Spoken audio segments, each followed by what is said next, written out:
at mapisa at i-off o ilagay sa silent mode ang mga telepono. Isama din natin sa pananamisa ang mga sumusunod na kahilingan. Pasasalamat nina Mr. and Mrs. Mark L. Padilla, Vanessa Catili and family, Isla family, Nika and Rodel Capanas, Tata Teves and family, Ian Ray Sunido, Jordan Leysa, Bertoldo Bisahay Jr., Ortiz and Pulvida family, Annalyn Season and family, Arlene and Philip Mendoza, Angel and Roscoe Cole, Hin and Sarah May, Heroes family, Alob and De Los Reyes family. Para sa kaarawan ni Almira L. Padilla, Julie Pearl Lodet, Rizalino Rufino Jr., Cal Jane Uno, Norma and Irene Terciano, Alexander Nesteros Jr., at sa 60th birthday ni Maria Corazon Alo. Para sa anniversary, 17th anniversary ni Ricky J. and Jenny Lina Nidad. Para sa agarang pagaling ni Maria Belinda Isla, Monique Isla, Andres Mulano Jr., Magdalena Piray Aracino, Dory Umali, Marchi Melicor, Angelina De Malalta. Para sa espesyal na intensyon, for the healing and recovery of Joyce Ann Bernal, Geraldine Libo, Vanessa M. Capili, Bernal family, Marical Canasa, Ronwald, Hazel, and Ron Joseph Peñano, Melvin, Queenie, and John Obiray, John and Hannah Degala, William and Virginia Cruz, Ortiz, Michelle Corpus, Katrina and Clyde Plaza, Mulano family, at si Joy Alo. Para sa mga kaluluwa, also St. Purgatory, Rodolfo D. Magtira, Geronimo and Flor de Lisa, Reginalda Capili, Ben, Fe, Leon Show, Kiko, Eva Baby, Henrito Bocabal, Felipe Bocabal Sr., Jofila Bocabal, Margarito Cañamo, Brigida Cañamo, Marlon Capin, Raul Yumol, Priscilla Taberao, Dalmacia Teves, Joselito Teves, Jacinto Teves, Joy and Convede Teves, Lorena Mirasol, Jovisto Mirasol Sr., Mary Angela Tupas for the 40 days, Restituto Bolos, Edna Norcio, Mary Catador Tan, Annabel Andaya, Jose Catador Sr., Oscar Boyd Catador Sr., Jesus Catador Sr., Mary Chris Magaling, Jose Roberto, Kevin Calmulano, Lucito So, Felix Padre and Lindon Plaza, Benny Lourdes Federico and Iluminada, Jose Kiambao Jr., Maria and Antonio Bituin, Maria Trixie Ann Beray, Ricardo E. Magpantay, Bonifacio Magpantay Jr., Leticia Orpiña, Jonah Arugay, Martin Guevara, Bernardo, Ines and Domingo, Dalia, Ariel, Jenny Ilad, Edelisa Campomanes, Lucito Reyes, Lucy, Eufemia Balingao, Hansel S. Chana, Eusebio Pulida, Joselito Ortiz, Carmen and Eduardo Zabarte, Cholo, Ray Kerry Obras, Arturo and Rita Sison, Rico and Fe Sison, Eliana del Pilar, Stanislao Cruz, Gregoria Aquino, Manuel Quiros, Alexander Listeros, Pedelino Alog Sr., Lucia Escares Alog, Jomari Alog, Anali Alog, Glenn Alog, Jomar Cabanao, Manuel de los Reyes, Federico Tuden, Wilfredo Bonso, Jose Reed de Malanta, at si Rosario Molata.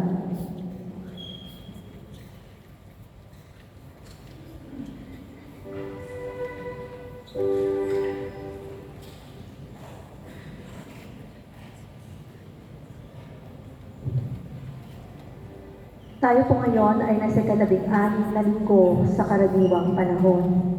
Ang mangunguna sa pagdiriwang ng banal na misa ay si Reverend Father Gary C. Andres o El Capuchin. Magsitayo po ang lahat para sa pagsisimula ng banal na misa.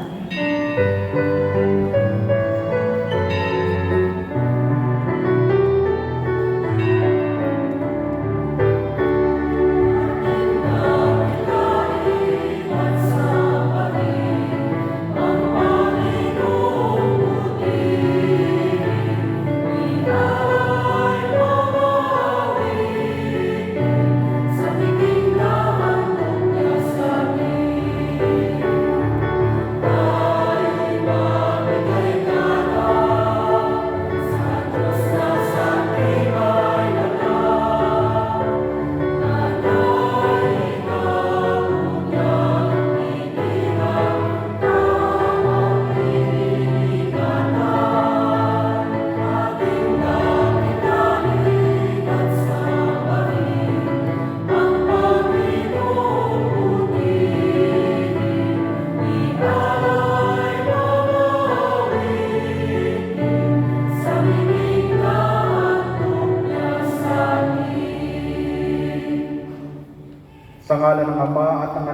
Espiritu Santo, Amen.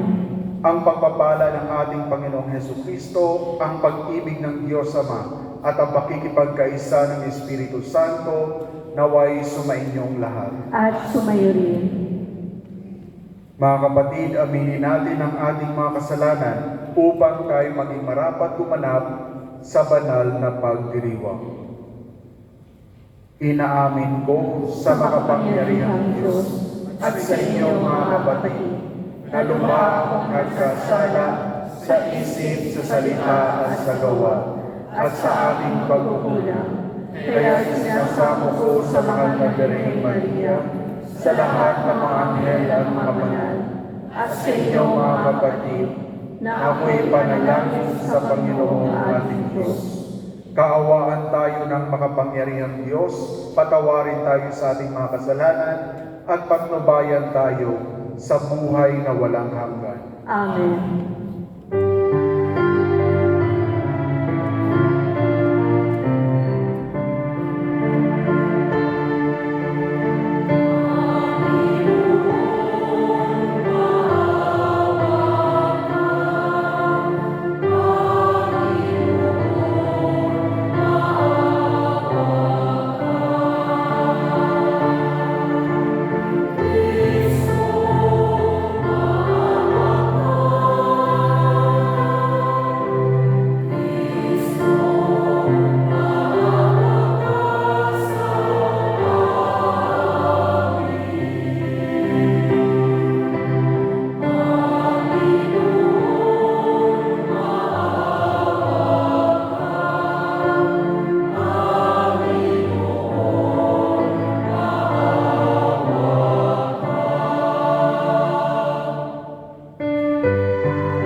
Manalangin tayo. Ama naming makapangyarihan, kalugdan mo kami at pagbigyan na magkamit ng kaloob mong karagdagan upang sa maalab naming pananalig, pag-asa at pag-ibig, kami mamalaging tumatalima sa iyong kautusan. Sa pamamagitan ni Jesucristo, kasama ng Espiritu Santo, magpa sa walang hanggan. Amen. Magsiupo po ang lahat. Sa unang bahagi ng pagdiriwang ang pagpapahayag ng salita ng Diyos. Ang kasaysayan ng ating kaligtasan ay tanda ng awa at walang kapantay na pagmamahal sa atin ng Diyos. Bilang pagkilala sa pagtitiis at awa ng Diyos, marapat na maging mabuti tayo sa isa't isa. Pakinggan natin ang unang pagbasa. Pagbasa mula sa aklat ng karunungan. Lahat ng bagay ay nasa ilalim ng inyong pangangalaga, at walang ibang Diyos na dapat mong pagsulitan ng iyong mga hatol. Sa iyong lakas nagmumula ang iyong katarungan, at maaari kang magpakita ng habag kanino man, sapagkat ikaw ang Panginoon ng lahat. Ipinamamalas mo ang iyong lakas sa nag-aalinlangan sa iyong ganap na kapangyarihan, at pinarurusahan mo ang sinumang nakatatalastas nito, ngunit nangangahas na di ka pansinin. Walang hanggan ang kapangyarihan mo, ngunit mahabagin ka kung humatol. Maaari mo kaming parusahan kailanman ibigin mo.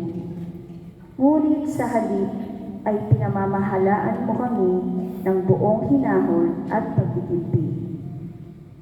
Sa pamamagitan ng ginawa mong iyan, ay itinuro mo sa mga taong makatarungan na dapat din silang maging maawain. At binigyan mo naman ng pag-asa ang iyong bayan sa pagkakaloob sa kanila ng pagkakataong makapagsisi. Ang salita ng Diyos. Salamat sa Diyos. Salmong tugunan. Poon, ikaw ay mabuti sa lahat ng nagsisisi. Poon, ikaw ay mabuti sa lahat ng nagsisisi. Mapagpatawad ka at napakabuti sa dumadalangin at sa nagsisisi. Ang iyong pag-ibig ay mananatili. Pakinggan mo poon ang aking dalangin. Tulungan mo ako'y iyong dinggin. Poon, ikaw ay mabuti sa lahat ng nagsisisi. Ang lahat ng bansa na iyong nilalang, lalapit sa iyo at magbibigay galang. Sila'y magpupuri sa iyong kabutihan. Pagkat ikaw lamang ang Diyos na dakila, na anumang gawin ay kahanga-hanga. Poon, ikaw ay mabuti sa lahat ng nagsisisi. Ngunit ikaw poon tunay na mabait, tapat at totoo, wagas ang pag-ibig. Lubhang mahabagin, banay at magaling. Ibaling sa akin ang awa mo't habag, iligtas mo ako at bigyan ng lakas. Poon, ikaw ay mabuti sa lahat ng nagsisisi. Sa kabila ng ating mga kahinaan, patuloy pa rin kumikilos ang kapangyarihan ng Diyos sa ating buhay sa pamamagitan ng Espiritu Santo na ating gabay. Pakinggan natin ang ikalawang pagbasa. Pagbasa mula sa sulat ni Apostol San Pablo sa mga taga-Roma. Mga kapatid, tinutulungan tayo ng Espiritu sa ating kahinaan.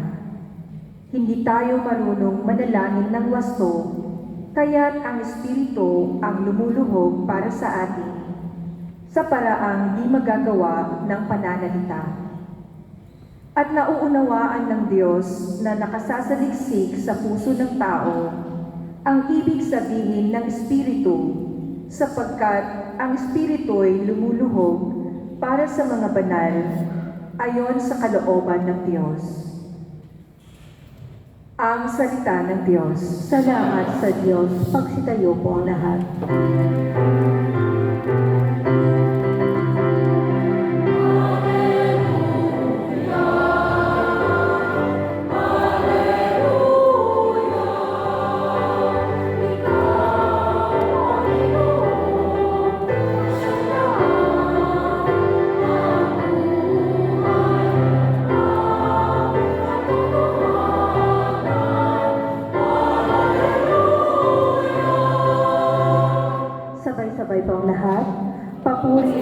Ama pagkat ipinahayag niya hari siya ng mga aba.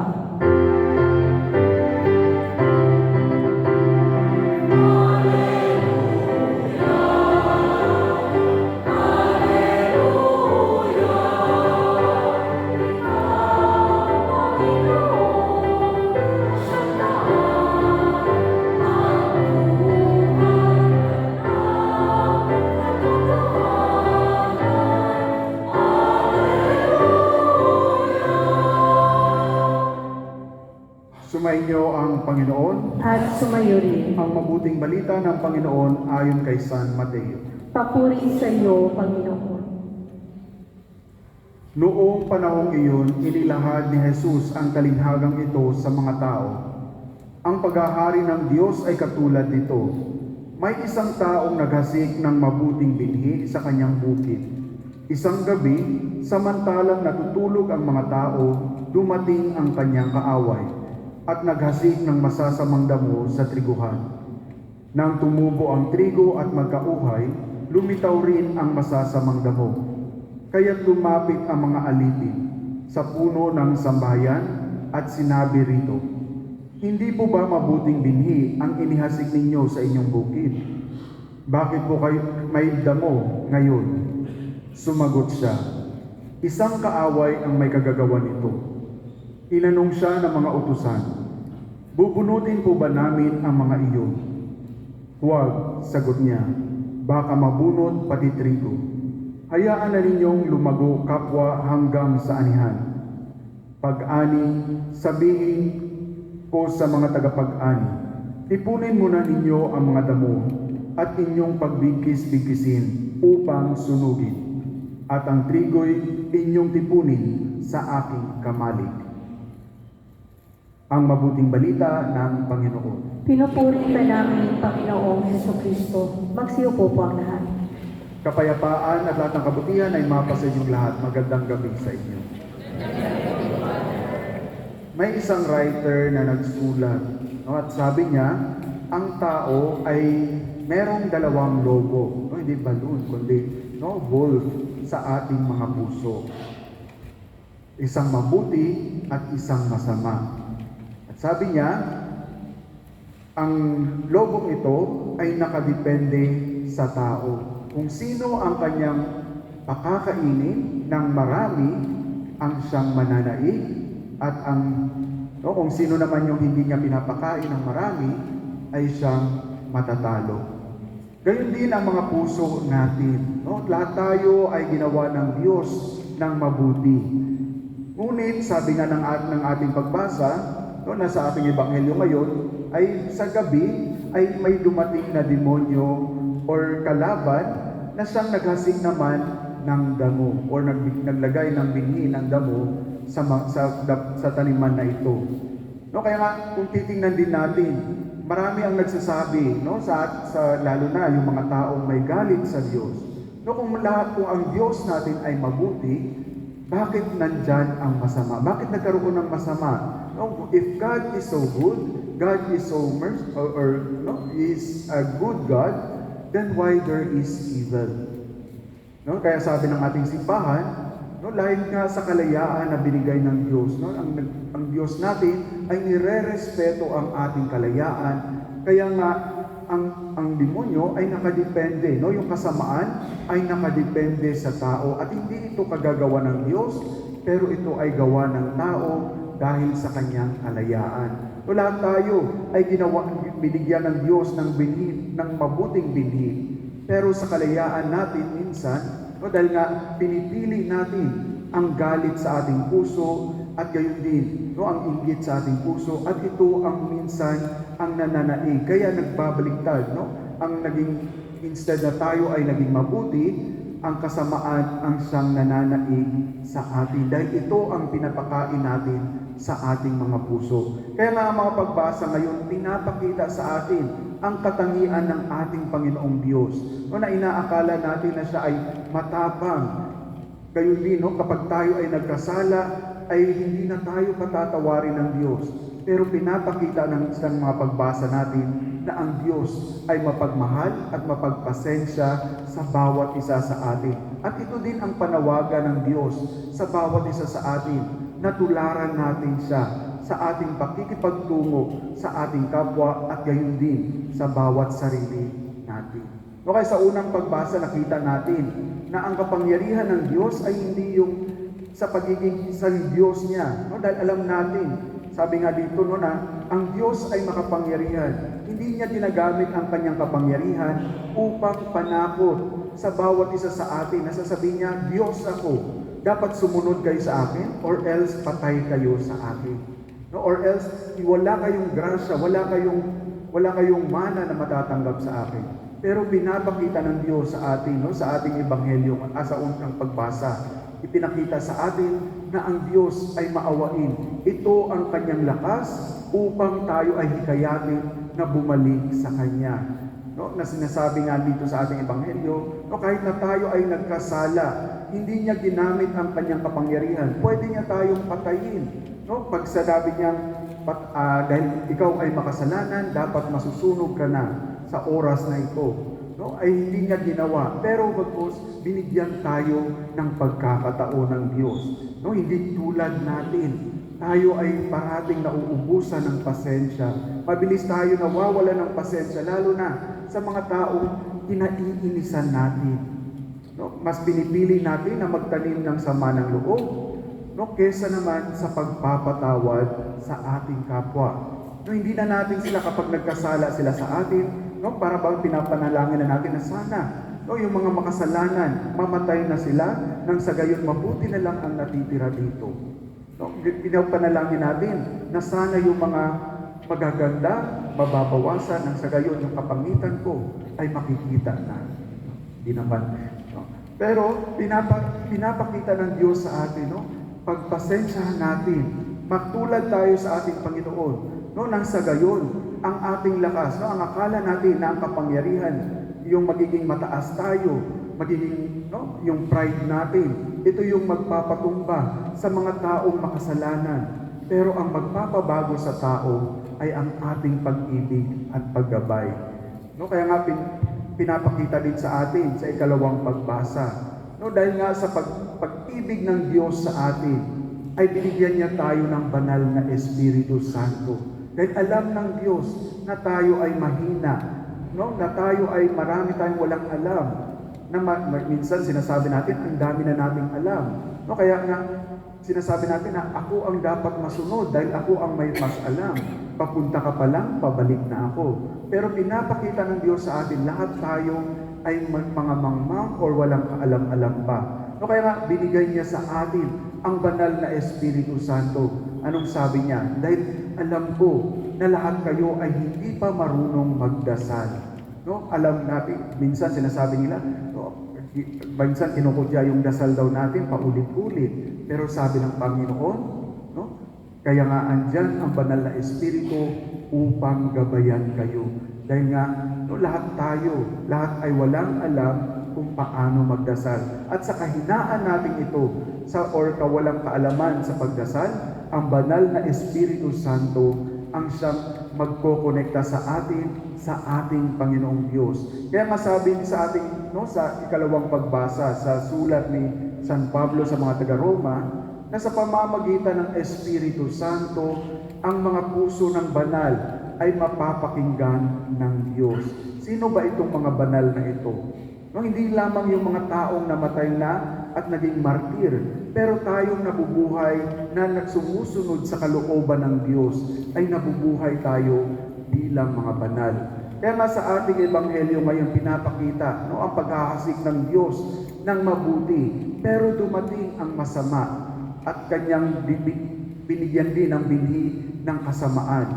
Pero pinapakita din ng Diyos sa atin na ang pagpapasensya natin, pagpapahaba ng pasensya, at ang pagpipili natin sa ating buhay. Dahil tayong lahat ay may kalayaan. Kaya nga, sa ating ebanghelyo ngayon, no, pinakita sa atin na sinabi ng mga alipin ng isang, no, ng taong naghasik ng binhi. Sabi niya, lahat naman, di ba, Diba? Ang iyong itinanim ay mabuti. Bakit nagkaroon ng masama ng mga damo dito? At gayon din sinabi nila, ano ba ang gagawin namin? Bubunutin na ba kaagad namin ito? Pero ang sabi ng Panginoon, hindi. Maghintay tayo. No, baka sa pagbunot natin ng damo, masasama din ang mga mabubuti. Yung trigo ay masama din sa pagbunot. Kaya nga, tayo din sa ating paglalakbay dito sa mundo, lahat tayo ay may pagpipilian. No, meron merong kabutihan sa ating puso at gayon din, meron din kasamaan sa ating puso. Ngunit nakadepende sa atin, alin ba ang mananaig dito? Ang kabutihan natin o ang kasamaan ng ating puso? No, kung pinipiliin natin ang maging mabuti, ay matatamo natin ang kabutihan. No, kaya nga, isa din sa katotohanan ng buhay na dapat nating paghandaan ay ang ating kamatayan. No, lahat tayo dito, walang masasabi dito na immortal sila. No, ay mga mortal. No, lahat tayo ay may katapusan ang buhay. Unless kung mga vampira kayo o mga aswang. Siguro, no? Pero asin lang ang katapat ng mga aswang. Sabi nga nila. No? Kaya nga, sinasabi sa atin, no, na lahat tayo ay may katapusan. At sa katapusan natin, ay doon ang paghuhukom ng Diyos sa bawat isa sa atin.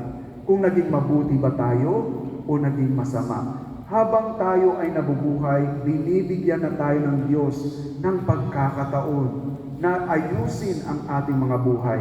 Kung gusto nating makamit ang buhay na walang hanggan, andiyan ang kabutihan sa ating puso. Panaigin natin ang kabutihan sa ating puso. Pero kung pipiliin natin ang mamatay at mahulog sa impyerno, andiyan din ang kasamaan sa ating puso. No? Katulad din ang sabi ko sa ating sa isang talinghaga ay andiyan kung alin ba ang pipiliin mong pabusugin, ang kasamaan o ang kabutihan. Naway patuloy tayo, napiliin natin ang mabuti sa ating mga puso at huwag nating panaigin ang kasamaan sa ating puso nang sa gayon, ang kapayapaan sa mundong ito ang mag-iral. Kaya nga, kahapon ay sumabog na naman. Dahil ito, sa ang pinanaig nila sa kanilang puso ay ang galit at gayon din ang kayabangan, ang kapangyarihan na akala nila magpapatumba sa kanilang kalaban, pero ito ang magdadala upang lalong magpapahirap sa kanilang buhay. At gayon din, kung ang pag-ibig natin ang siyang paiiralin, kapayapaan sa ating puso ang mananaig, at gayon din, kaligayahan sa ating puso ang siyang mangingibabaw. Naway patuloy tayong gabayan ng Diyos at bigyan ng kanyang pag-ibig sa bawat araw natin. Amen.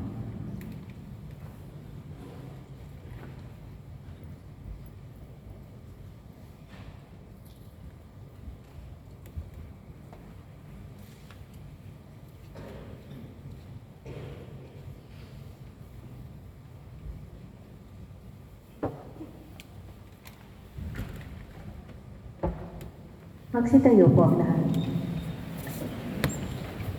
Ating ipahayag ang ating pananampalataya.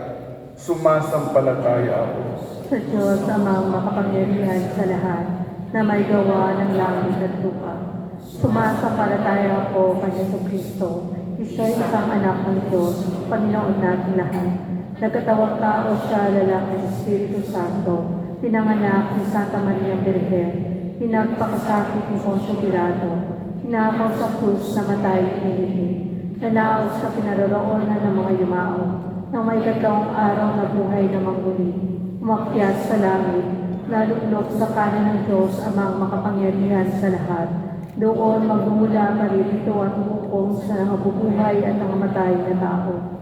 Sumasampalataya naman ako sa Diyos Espiritu Santo, sa banal na simbahang Katolika, sa kasamahan ng mga banal, sa kapatawaran ng mga kasalanan, sa pagkabuhay ng muli ng matay na tao, at sa buhay na walang hanggan.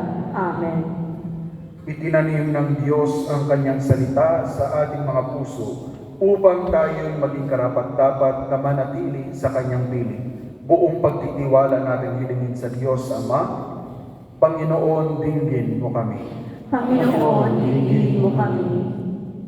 Nawa ang simbahan, ang iyong bayang hinirang, ay maging tagapunla ng iyong salita sa lahat ng tao at panahon. Manalangin tayo. Panginoon, dinggin mo kami. Para sa inir ng Kuwait, ang kanyang kamahalan, Sheikh Misal Al-Ahmad Al-Jaber Al-Sabah, sa Crown Prince, Sheikh Sabah Al-Khaled Al-Hamad Al-Mubarak Al-Sabah, at para sa lahat ng mamamayan ng Kuwait, naway pagpalain at patuloy silang protektahan ng Diyos at pagkalooban ang bansang ito ng pangmatagalang kapayapaan, kaligtasan at katiwasayan. Manalangin tayo. Panginoon, dinggin mo kami. Nawa ang bawat kasapi ng pamilya ay maglaan ng oras sa pagdarasal at pagbabahagi ng salita ng Diyos upang lalo maging matatag ang kanilang ugnayan. Manalangin tayo. Panginoon, dinggin mo kami. Huwag nawa mawala ng pag-asa ang mga dukha at inaapi. Pagkus ay patuloy na manalig sa Diyos na hahatol sa lahat sa takdang panahon. Manalangin tayo. Panginoon, dinggin mo kami. Sa ilang sandali ng katahimikan, itaas natin sa Diyos ang ating pansariling kahilingan. Gayon din ang iba pang mga pangangailangan ng ating pamayanan.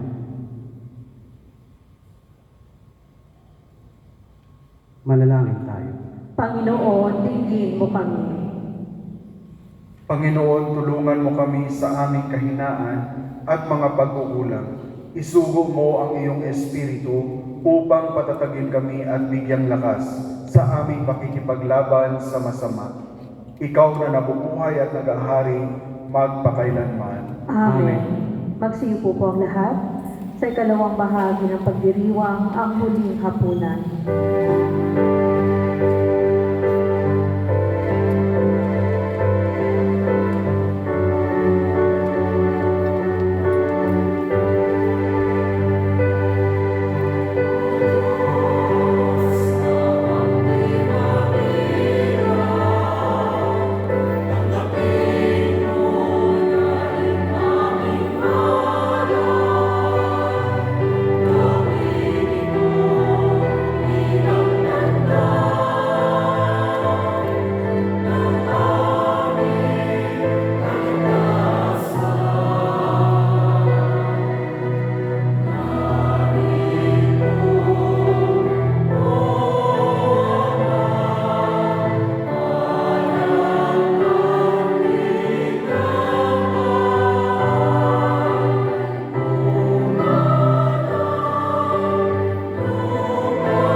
Magsitayo po ang lahat. Manalangin kayo mga kapatid upang ang paghahain natin ay kalugdan ng Diyos amang makapangyarihan. Tanggapin nawa ng Panginoon itong paghahain sa iyong mga kamay, sa kapurihan niya at karangalan, sa ating kapakinabangan at sa buong sambayanan niyang banal. Ama naming lumikha, lahat ng iyong mga paghahain ipinagputos noong araw ay iyong pinagtibay sa isang haing hantungan ng tanan. Tanggapin ang ginaganap ngayon ng iyong mga lingkod at basbasan mo ito ng kabanalang gaya ng iyong kaloob sa mga alay ni Abel na lubha mong ikinalugod upang ang mga handog ng bawat isang nagbigay para sambahin ang banal mong angalan ay magkamit ng karagdagan mong kasiyahan. Sa pamamagitan ni Jesucristo, kasama ng Espiritu Santo, magpa sa walang hanggan. Amen. Sumainyo ang Panginoon. At sumayo rin. Itaas sa Diyos ang inyong puso at diwa. Tinasa namin sa Panginoon. Pasalamatan natin ang Panginoong ating Diyos. Marapat na siya ay pasalamatan. Ama naming makapangyarihan, tunay ngang marapat na ikaw ay aming pasalamatan. Kahit na ikaw ay pinagtaksila ng sangkatauhan, ikaw ay patuloy pa rin sa iyong pagmamahal. Ikaw na ang nagpuno sa aming pagkukulang, ikaw pa rin ang nagsugo ng tutubos sa tanan. Ang sugo mong anak ay naging din na iba sa amin, bagamat di niya tinularan ang aming pagkamaswayin. Niloob mo ito upang iyong mamalas sa aming pagkatao ang giliw mong anak, at kami tunghayan mong may pag-ibig na tulad ng pagtatangi mo sa Kanya ng higit sa lahat. Ang katapatan niya sa iyong walang maliw ay mapanumbalik na muli sa amin ng iyong kasiyahan ng iyong pagtingin. Sa aming ibinaksi mong noong ikaw ay aming suwayin. Kaya kaisa ng mga anghel na nagsisiawit ng papuri sa iyo, nang walang humpay sa kalangitan, kami nagbubunyi sa iyong kadakilaan.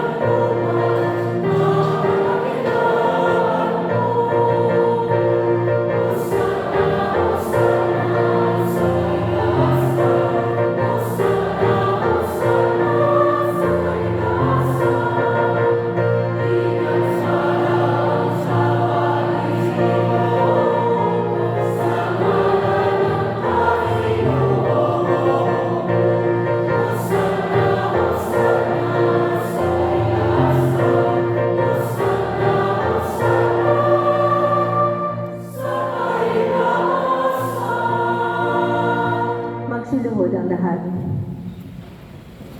Ama naming banal, ikaw ang bukal ng tanang kabanalan, kaya't sa pamamagitan ng iyong Espiritu, gawin mong banal ang mga kaloob na ito, upang para sa aming maging katawan at dugo ng aming Panginoong Heso Kristo. Bago niya pinagtiisang pusang loob na maging handog, hinawakan niya ang tinapay, pinasalamatan kanya, pinaghati-hati niya iyon, iniabot sa kanyang mga alagad at sinabi, "Tanggapin ninyong lahat ito at kanin. Ito ang aking katawan na ihahandog para sa inyo."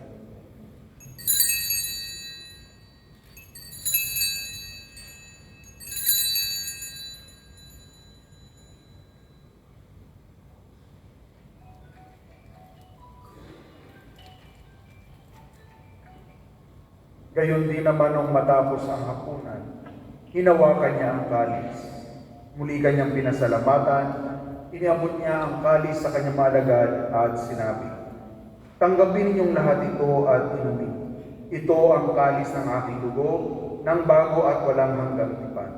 Ang aking dugo na ibubuhos para sa inyo at para sa lahat, sa ikapagpapatawad ng mga kasalanan. Gawin ninyo ito sa pag-alaala sa akin."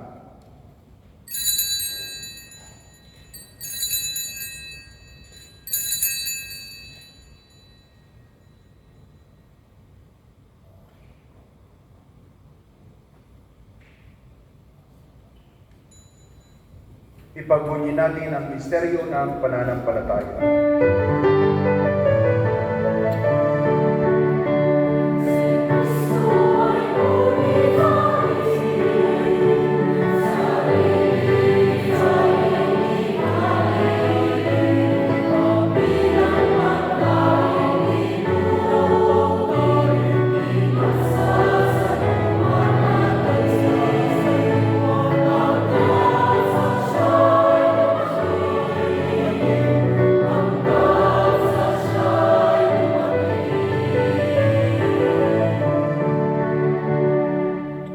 Ama, ginagawa namin ngayon ang pag-alaala sa pagkamatay at muling pagkabuhay ng iyong anak. Kaya iniaalay namin sa iyo ang tinapay na nagbibigay buhay at ang kalis na nagkakaloob ng kaligtasan. Kami nagpapasalamat dahil kami iyong minarapat na tumayo sa harap mo para maglingkod sa iyo. Isinasamo namin kami magsasalo-salo sa katawan at dugo ni Kristo ay mabuklod sa pagkakaisa sa pamamagitan ng Espiritu Santo. Ama, lingapin mo ang iyong simbahang laganap sa buong daigdig. Puspusin mo kami sa pag-ibig. Kaisa ni Leo ika-14 naming Papa at ni Aldo na aming Obispo at ng Tanang Kaparian. Alalahanin mo rin ang mga kapatid naming nahimlay nang may pag-asa sila'y muling mabubuhay. Gayon din ang lahat ng mga pumanaw. Kaawaan mo sila at patuloyin sa iyong kaliwanagan. Kaawaan mo at pagingdapatin kaming lahat na makasalo sa iyong buhay na walang wakas. Kaisa ng mahal na Birhen Maria na ina ng Diyos, kaisa ni San Jose na kanyang kalinis-linisang esposo, kaisa ng mga apostol at ng lahat ng mga banal na namuhay dito sa daigdig ng kalugod-lugod sa iyo. May pagdiwang nawa namin ang pagpupuri sa ikararangal mo sa pamamagitan ng iyong anak na aming Panginoong Heso Kristo.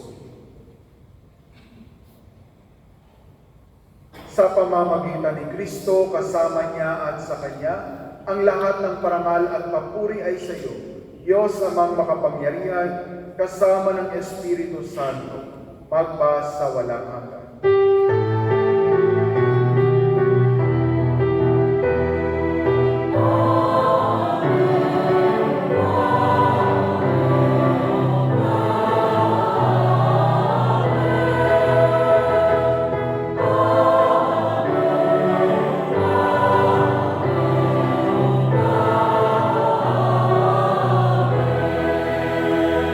Magsitayo po ang lahat. Sa tagubili naman nakagagaling na utos ang turo ni Jesus na Panginoon natin ang Diyos, ipahayag natin ng lakas loob.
Kami adya sa lahat ng masama, pagkalooban ng kapayapaan araw-araw, iligtas sa kasalanan at ilayo sa lahat ng kapahamakan, samantalang aming pinanabikan ang dakilang araw ng pagpapahayag ng tagapagligtas namin si Heso Kristo. Sapagkat sa iyo ang kaharian, kapangyarihan at kapurihan, ngayon at magpakailanman. Amen.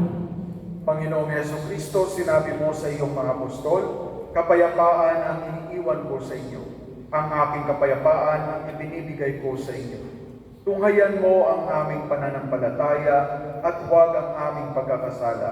Pagkalooban mo kami ng kapayapaan at pagkakaisa ayon sa iyong kalooban, kasama ng Espiritu Santo, magpa sa walang hanggan. Amen. Ang kapayapaan ng Panginoon ay laging sumainyo. At sumayo rin. Magbigayan kayo ng kapayapaan sa isa't isa. Peace be with you.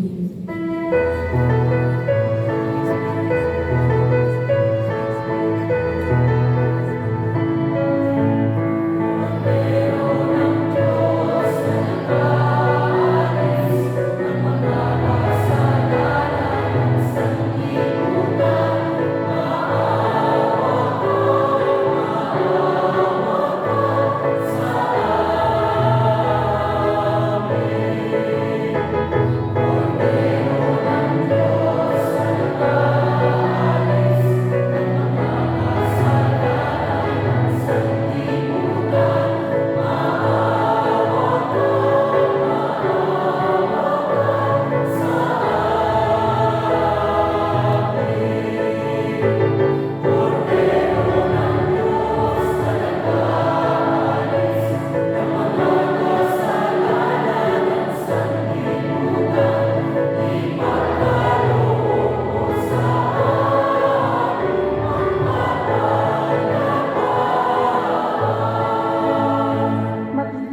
lahat.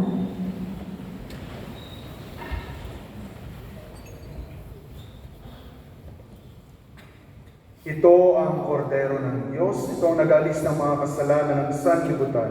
Mapalad ang mga inanyayahan sa kanyang piging.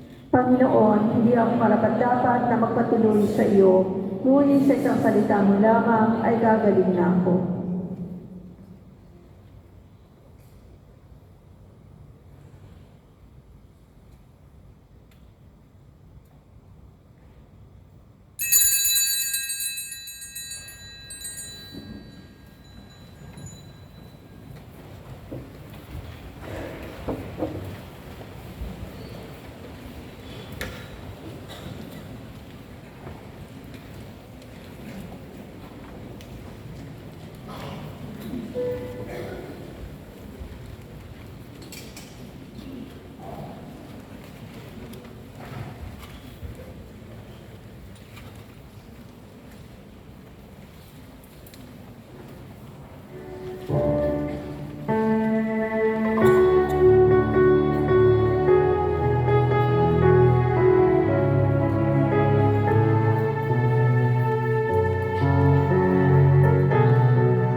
Magsitayo po ang lahat.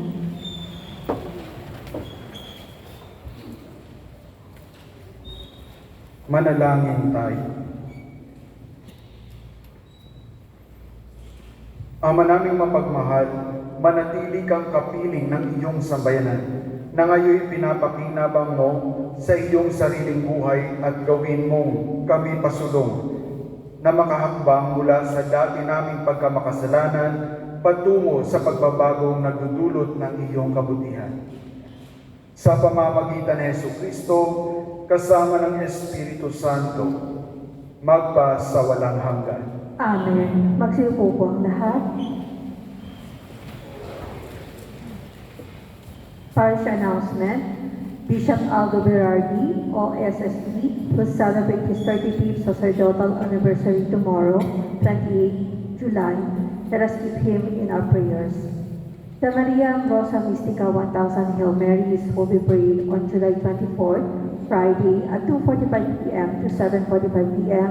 in the St. Padre Pio Hall. Additional announcement, the Filipino Catechism enrollment schedule for catechetical year 2026-2027 will be on August 21 and 28 only, from 12 noon to 2 p.m. first floor. Please bring copy of baptismal certificate for new students. Strictly, no late enrollment will be accepted. Inaanyayahan ng Filipino Catholic Community in Kuwait or FCCK ang lahat na makibahagi sa Life in the Spirit Seminar, isang pagkakataon upang higit na makilala si Jesus at maipalalim ang ating pananampalataya. Magsisimula ito sa July 31 hanggang September 18, tuwing Biyernes alas 4:30 ng hapon pagkatapos ng misa sa Tagalog. Para sa karagdagang impormasyon at pagpaparehistro, makipag-ugnayan sa mga FCCK members o tumawag sa mga numerong nasa screen. Maraming salamat po.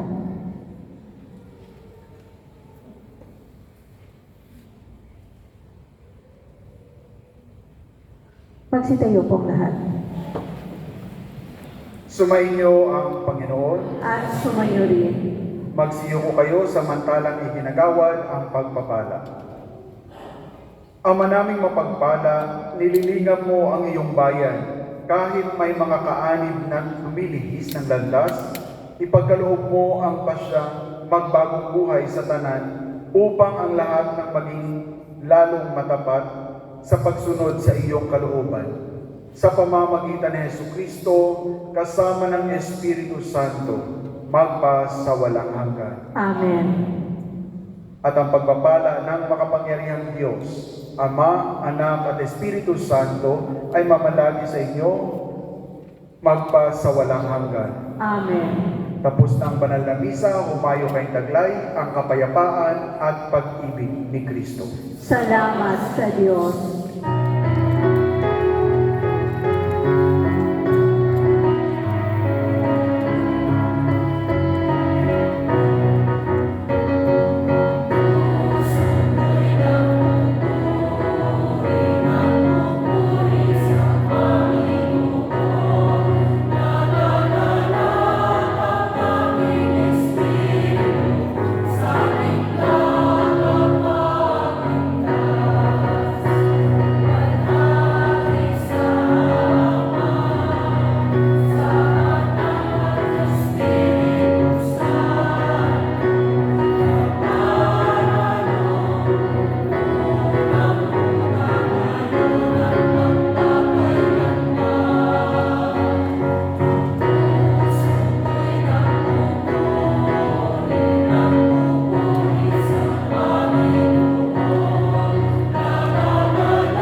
Okay po, picture 1, please smile.